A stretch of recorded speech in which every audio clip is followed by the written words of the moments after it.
La théorie des contrats implicites remet en cause l'hypothèse néoclassique d'exogénéité des rigidités sur le marché du travail.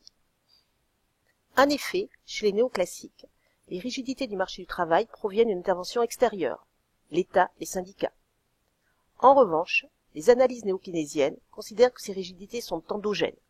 Elles sont mises en place par les entreprises et les salariés, car ils ont une aversion au risque différente. En effet, les salariés ont une forte aversion au risque pour deux raisons.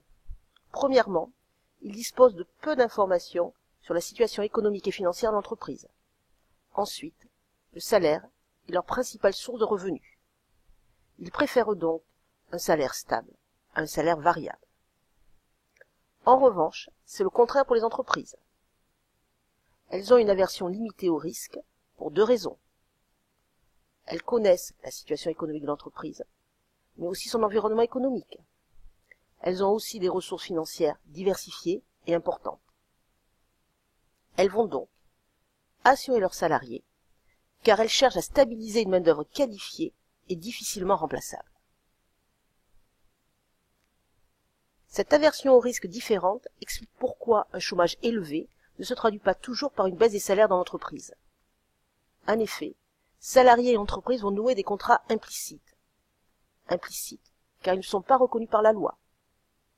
Mais ces contrats rendent le niveau de salaire moins dépendant de la conjoncture économique.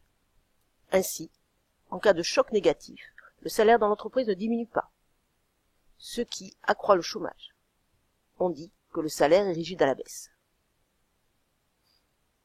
Ainsi, en période de croissance, le salarié paye une prime d'assurance à l'entreprise qui l'assure.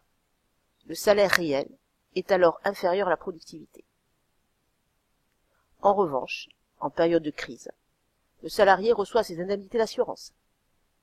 Le salaire réel est alors supérieur à la productivité.